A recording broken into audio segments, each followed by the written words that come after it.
It's been quite a week this week for St James's Church. Following the services and prayers that surrounded the 250th anniversary of the baptism of Kwabna Otoba Kuguano in August, now 1 month later, the commissioned artwork by Che Lovelace is now installed in the narthex in the entrance to the church.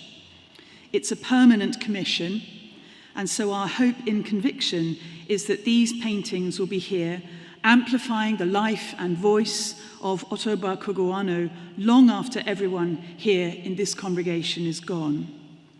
Some of you have come to see the artwork this past week or come to some of the events, a musical evening on Thursday and a conversation on Friday, for instance. And there are many more chances to come and talk, listen, commemorate over the coming weeks. Please do take a look at everything that's in the order of service this morning at the back and come along.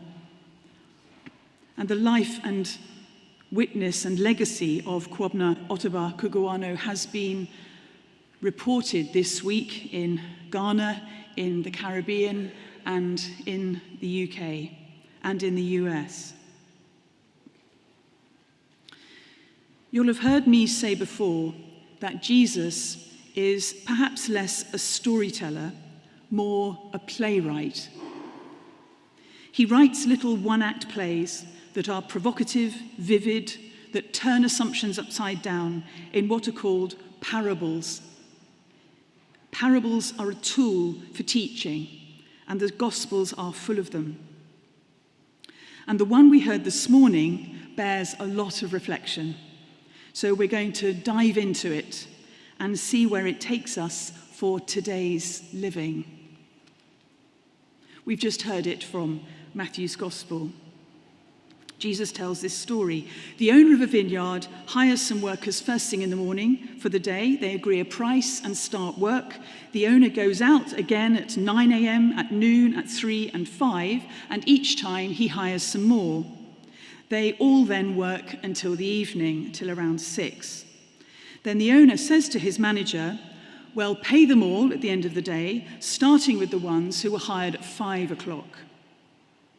Those ones are given the wage for the whole day. So you might naturally expect that the ones who were there from the beginning start to think that they might get more. But in fact, the owner pays them all the same, however long they've worked during the day. Understandably, perhaps the ones who were hired first complain. The word in the Gospels is translated as grumbling, which is a great word. This is not fair, they say.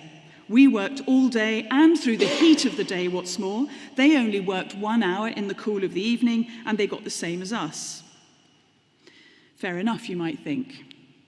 But the owner just says, I haven't done anything wrong. I've kept my word. I haven't broken any agreement. I'm free to do what I want with what belongs to me. It's a curious parable. There are some problematic traditional interpretations that spiritualize this parable. For instance, that this story is essentially about getting into heaven, not about workplace ethics, and that the ones who are hired first are Jesus' audience, the scribes and the Pharisees. The landowner is God, and God will include who he, and it is a he, wants to include, and that will anger Jesus' Jewish audience. Another problematic traditional interpretation is that Jesus is presented, especially in a Christian context, as the only Jew who cares about justice, as he challenges his contemporary audience in this way, perpetuating the lazy and complacent anti-Judaism that always says the Old Testament God is a God of vengeance and whimsy, and the New Testament God is a God of mercy and love. I want to encourage us this morning to put aside these traditional and problematic interpretations, because I want to suggest that the parable is much more challenging to us than that. Because it links with the Christian teaching and spirituality of Kwabna Otoba Kuguano and points us to the commissioned artwork, all within the context of the season of creation that we're celebrating this month. This parable sits at the intersection between all of those things. The parable turns all our questions and assumptions upside down. And as we have often said, this story, as all Jesus' stories, challenge us to allow one another to be more than one thing. Not to judge one another, even while challenging the structures that keep us apart, but find ways together to imagine a different world, the kingdom of heaven, Jesus calls it, and help to bring it into being now. I don't know where you find yourself in this story of the vineyard and the workers. If you have been or are an employer, you may be bemused at the economics of it all. Well, actually, you are all employers because St. James's employs a staff and the PCC oversees the arrangements, salaries and working conditions for all those for whom this church is a place of work. How would you like the church council to interpret this parable as the council are employing people on your behalf? They're meeting tomorrow, by the way. Or you may identify with the early birds. You've worked hard all your life, or you're working hard now. Whatever your work, you put in long hours. You've sometimes covered for other people you don't think are working as hard as you. You're focused on fairness for all, including you. You may identify with any of the others through the day. You've sometimes been able to work. Sometimes you've not had the opportunity to work because of discrimination or illness or a recruitment system that makes unfair assumptions or unrealistic demands. Sometimes you've been so willing to work, but no one will give you a go, like those people at the end of the day. Or you've been prevented from working, such as anyone who is in the asylum system. And you feel the judgment of others who see you being supported economically without having the opportunity to do the work that you might want to do. Feelings around work, working hours, who works hard, who has the opportunity or not to work, are very strong. Strong feelings of pride or shame or resentment can govern our reactions to this teaching from Jesus. And there are wider political points to be made too. Today, an estimated 46 million people are working in slave conditions or indentured servitude, working not for a wage, but to pay off a never-ending debt. Their time, bodies, and productivity owned by another person or corporation. 46 million people today who are living in conditions that 250 years ago, Ottobah Cugoano said, was a blasphemy against God. The vision of life and economics that Jesus is provoking in this parable is rooted in a spirituality that's being celebrated in this season of creation, and which is evident, to me at least, in the paintings of Che Lovelace in the narthex. It's a spirituality that insists, as the parable does, that everything, everyone, all that lives and has lived belongs in a bond of love and justice to God. The primary relationship, then, is between the Creator and the created. And before God, all are inalienably, irreducibly equal. Those ones who turned up at the beginning of the day, when they were grumbling at the end of it, didn't want to be treated equally to the ones at the end. They wanted to be treated better. And they were envious and jealous because the owner was acting generously, too generously, they thought, to the ones at the end of the day. It was because of their human need and this is a sort of welcome to the human race moment, it was because of their need to be compared to the others and found to be better that this resentment settled in their soul at the end of the day. I'm reminded by that great one-liner that somebody taught me only last year, which is that comparison is the thief of joy. This competitive spirit and competitiveness erupts not only in economic capitalist terms, but all the time in spiritual or ethical debates. This competitive spirit, an assumption that generosity is a zero-sum game, that's what is being critiqued here. Importantly, whether or not the owner is supposed to be God or not, and that's a moot point, whether or not the owner is supposed to be God, importantly, the householder doesn't lose their temper with this sort of challenge. In response to the complaint, they say, friend, and give them, if they want to take it, a way out of their resentment. The economics of this are really important. There is another possible reaction to those latecomers being given a day's wage, which is to say that whatever the circumstances of their being hired later on, this is not judged, but they still have enough to live on for them and their families. If a communal, society-focused mindset is the one that dominates, then this is a cause for rejoicing, not resentment, because more people have a means for living. More people are getting that living wage, able to flourish, able to live.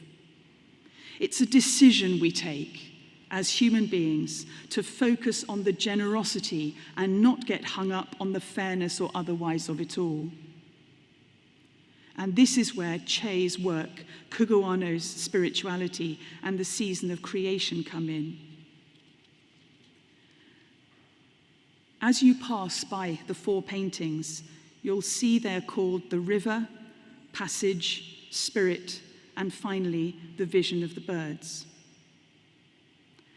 And Che has said, while absolutely facing, how could he not, as a Trinidadian, the realities and legacies of the transatlantic chattel slave trade, maintains a resolute hope for a different future that is evident in these paintings. In the work named Passage, for instance, a female figure is submerged, symbolizing both the ritual drowning and new life of baptism, as well as the innate free movement of this body through water. But it's not possible to see this figure without recalling Cugoano's harrowing first-hand account of his experience of the Middle Passage, the slave route from West Africa to the Caribbean, where he recounts horrifying stories of slaves being thrown overboard during the journey to drown, seen as they were by their traders as commodities, judged only by their usefulness to work or not. His witness and the fundamental hope of baptism collide in this profound image. The bodies in the works called the river and spirit are exuberantly themselves, alive, drumming, dancing, kneeling, washing. And then in the 4th painting, there are no humans at all. In the vision of the birds, the hummingbird, heavy with symbolism for anyone from Trinidad, evoking the spirit of those who've died and are still here, offer us a vision of interdependence with creation that de-centers the human, something that the season of creation encourages us to do in repenting of our own complicity in climate change and urging us to change our behavior. What unifies all of this in this parable is that the overwhelming and profligate, hard to understand generosity of the one we call God, who pours out creativity and life even while unfairness, exploitation, violence, and death stalk the earth. This generosity gives us our stance as a church towards the world, towards all our visitors, towards our parish, towards our neighbour, towards ourselves. It's a profound and vivid insistence that, as Kugoano insists, all are equal. That the law that must be followed by Christian communities is the law of love. And so we're asked to keep learning what it means to receive all of these gifts freely given to us, and to ask ourselves why we give what we give, or work as we work. The confronting story of the workers in the vineyard tells us that to follow Christ is to learn more and more as we go along what it is to live, to do what we do, whether that's formal work or not for more reward, economic or otherwise, or to compare ourselves with others for self-worth or affirmation reasons, but freely give of ourselves and what we have for the benefit of all. And to keep learning to be generous-spirited and open-hearted. This is so hard when, like the early workers, we might think that we can see others gaining without working so hard as we think they should. It's an upending of what normally happens in life and a reordering of our attitudes and priorities to reflect the outrageous and perplexing generosity of God, which is for everyone without exception, including the richest person in our parish and the poorest person in our church and everyone in between. The insistence of Otoba Kugoano that love is the only way forward for slavers and former slaves alike is astonishing given his life experience.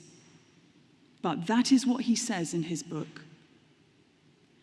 And Che's work paints us a way forward too, which depends on us never being naively optimistic or being willing to submerge the most difficult and horrifying events of life, but instead to face them, to be resolutely hopeful, relentlessly turn back again and again to God who made us, and find there generosity beyond our comprehension or imagining. And know too that you and I are showered with that generosity now, in order that you and I can build communities of, yes, love, generosity, open-heartedness, and love. Amen.